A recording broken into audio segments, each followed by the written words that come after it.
Welcome to the June 10th Planning and Zoning Commission meeting. Let's see. The following is the official agenda of the Planning and Zoning Commission. Discussions and commission action will be limited to those items on the agenda. Agenda item number 1, roll call. Aislinn, will you call roll?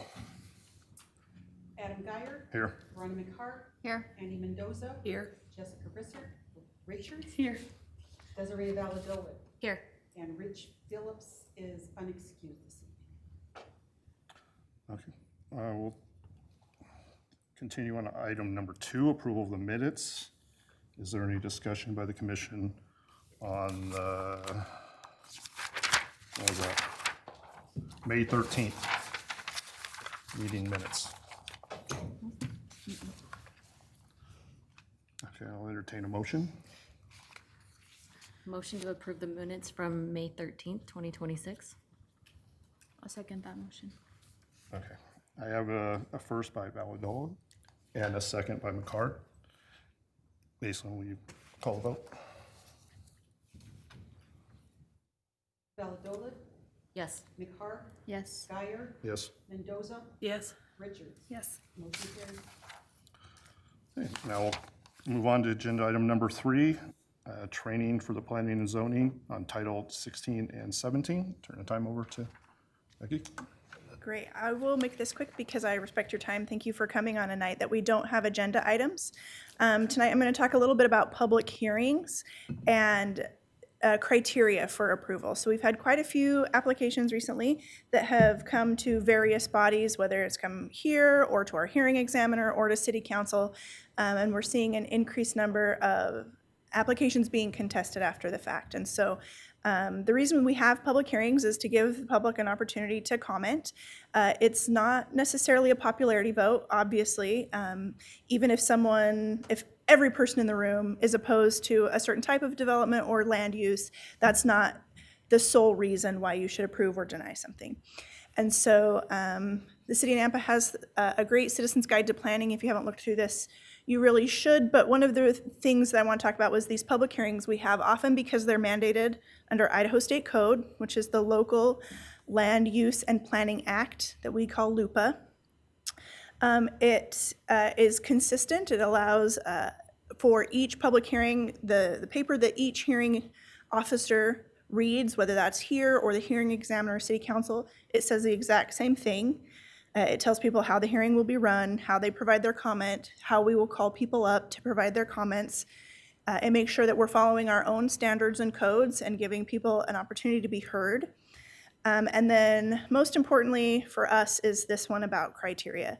Every application that comes in front of you has criteria. They're usually in our staff report, and each one can be a little different depending on what it is. And so one that we often have lots of questions on is planned unit developments. Why are we doing this? Why are we using this as a mechanism? Why isn't this just a regular subdivision plat? And so a planned unit development's criteria is going to be really different than, say, a conditional use permits criteria that's talking about 2 different types of land use. And so this side talks about how we provide notice. So we often will hear, well, we didn't know about this. And the city staff follow Idaho code. Really, we have to follow it exactly. We notice neighbors typically within 300 feet of certain types of applications. We notice some applications that we're not required to under state code, which is like a preliminary plat. We're not required to provide those neighbor notices, but we do for those. Other applications, usually the ones in front of city council, the notice is through the meeting agenda, and so it's posted on the city's website. So we actually don't provide those mailed out neighbor notices for those types of applications, say a short plat where it's 4 lots or fewer. We don't notify neighboring properties for those because it's not required under state law and because they're considered so minor that it's not necessary to provide those notices. So I just wanted to go through and talk a little bit about criteria and how you should be thinking about applications in the future and ways that we should be framing our discussions and especially our decisions. So here's an agenda packet that was in front of you last month. This is an interesting one because it was a contract rezone. So if you'll remember, Matt talked about how these uses would only be allowed under this very specific application. And the criteria are usually in a chart. And so in this one, right, it starts out with how this zoning, because it's a change in the zone, is in the community's best interest. So when you're discussing this agenda item, and say you've had a lot of testimony, I know there wasn't on this agenda item, which is why I picked this one instead of, say, the data center, talking about what the community's best interests are is really helpful during your discussion so that people know we've actually looked at these criteria and talked about them. And so you could use the comp plan as a reference. You can use our planning and zoning laws as the best interest. So you can look at those and kind of frame in your discussion, here's a property that was annexed through the annexation process. There is industrial, there is residential, there's kind of a mix on South Fifth. So maybe it is in the best interest of the community to allow this to continue to develop through this process, right, as we have gone through this annexation. The next criteria is, how does it blend with the surrounding uses? You're always welcome to ask us to pull up a map, right? We have our computer, Ken's here. You can say, can I see some of those surrounding uses? We usually try to put them in here. Sometimes that's tricky though, like where is this located? Is it right in the middle of the tree streets? Surrounding uses, how far out would you like us to go? A block, 3 blocks, all the way to Yellowstone and Jefferson? Do you want to see the corridor? And really, you as a decision-making body can look at that as surrounding use in however narrow or broad a manner as you like. So in this case, right, surrounding use, there are a lot of industrial uses out there. The very front of that property is a property rehab. It's, I think, Paul Davis, right? So that would be a surrounding use. But now there's also some residential uses abutting this particular one. So you could talk in your discussion about, I agree that we need this buffer, right? Because the surrounding use now has changed a little bit since this application maybe started in the county. And now we've built some apartments, or I guess they're fourplexes. So we do want to talk about those surrounding uses and how we can reduce maybe an impact through a decision or a condition. The next one was like suitable. Is it suitable for kind of what's also existing in that zone? You can always ask us to pull up code. That's also why I use this example. So this references our Pocatello City Code 17-160. We are happy to pull that up, to pull up the approved uses in that zone. And you can look at the chart while we're in the meeting. This can also be useful if there's a lot of people in the meeting. And there's been several of these applications recently where maybe we're getting townhomes in an area and there's already multifamily very, very close. And so you could then talk, I think as you did, Adam, about how are we going to manage the traffic? Can we ask a question of Public Works? How is this suitable with, there's apartments there already. Can we talk about traffic or roads or however it's already the type and intensity of what's allowed in that zone? So this is particularly relevant to zoning. And I think you're going to see even more of these high-density developments, right? Whether that's townhomes or apartments, I think those will continue coming. And so looking at that, is this an allowed use in this zone? And what is the max density that's allowed? And including that as part of your conversation as you're making these decisions is helpful for the record also, so that if it is contested, we can show in the minutes that we've had this conversation about these, each of these criteria. So I won't continue to go through these because we've already approved this. I just wanted to kind of show examples of places where maybe you can include that in your discussion as we're reviewing these agenda items to kind of improve the quality of that public hearing, but also to improve the quality of our record. Because I think as we continue to move forward as a community, there will be items that are contested, and it's really beneficial for everyone if we've discussed openly in our meetings, even if no one's here, why we're making those decisions based on those criteria. So that's really the training I wanted to provide. Tried to keep it quick. Do you guys have questions? I mean, obviously, if it were a real application, you're great at asking questions, and we encourage that. So just, you have a really important an often difficult role, especially because we see a lot of feedback from the public, some of it good, some of it bad, but especially related to higher density developments. People feel strongly and passionate about that, and the more that you can talk about these criteria and the standards, it helps to explain to people why the decisions that this board makes are made and what they're based on. So, I have a question for you, Becky. yes, So I feel like a bit of a rubber stamper up here. sometimes I think that we can feel like that. So I guess my question is our role to approve based on the criteria in the city code and things, not personal feelings or community feelings, Yeah, or what we see as shortcomings in the types of developments or things that are being brought forward? absolutely. So we really have to stick to the criteria. And when we don't, that really does open all of us up to conflict, right? If we're looking at these criteria and we see one and we don't feel like that's met, we can say that criteria hasn't been met. Or you can also say that's not a criteria. Whether or not everyone loves it is not a criteria. And that is the hardest part of staff's job, is we often have to communicate that. And so then it may feel like you're rubber stamping something, and instead what you're doing is saying, we are following this standard, and here's how this fits that standard. You're also welcome to disagree with staff's interpretation, right? We do our best to be the experts and to provide the information to you, but there may be things that you see and say, okay, this doesn't match adjacent land uses. There's way more residential going in there, and I don't feel like we should have those types of industrial developments. I don't want to open the door to that.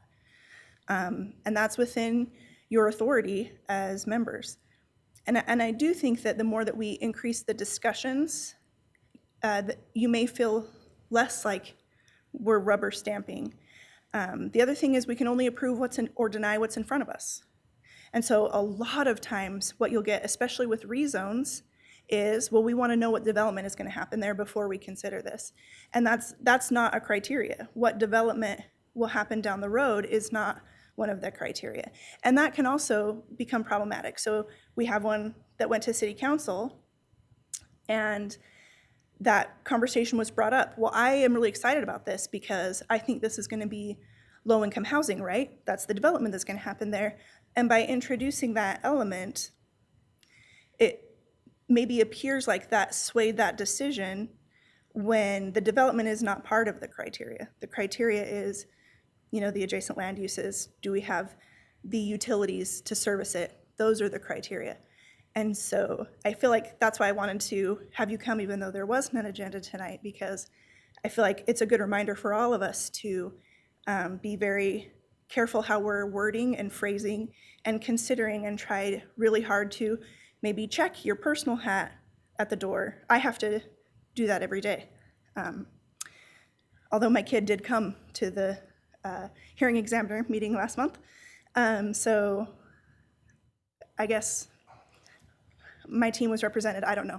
My kid came, right? But I have to often check my own personal thoughts and look at, does this meet the criteria? Have I solicited as much information from this applicant as I'm allowed to address the criteria, and provided that to you in a timely manner so that you can review it? So then, does that mean kind of our role is as like a double check on the staff? Always. Okay. I don't have any authority. I'm hired by the city to do a review. I haven't been appointed by any elected body, as you all have, to make these decisions. I can't make decisions, which is why we can provide recommendations. And sometimes to city council, we don't even do that. We allow them to make that decision without that recommendation.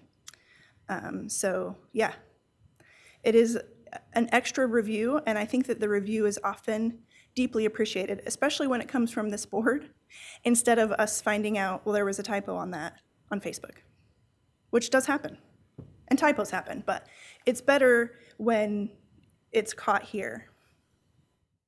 What would be like the repercussions of somebody like letting their personal opinion sway it?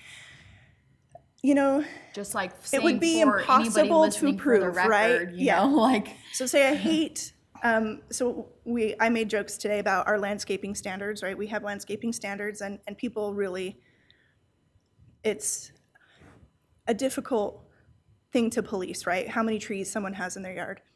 And it's not like anyone's going to be saying, I hate trees.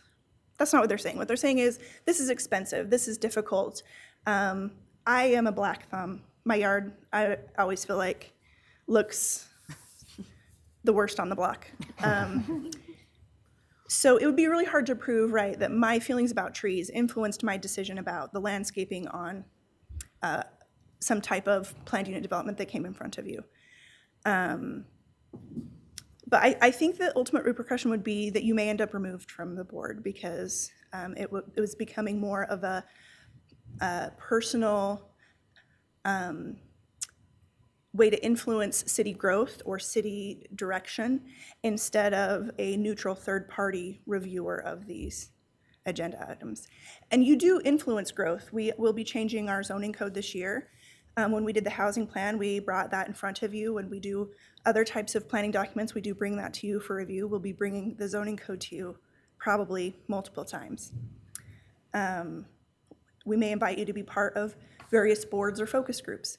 So that is ways that we can influence, but if you were to say, I hate apartments, and I'm not approving this application because I think we should have fewer of them and we should go back to great big farms and 5-acre lots.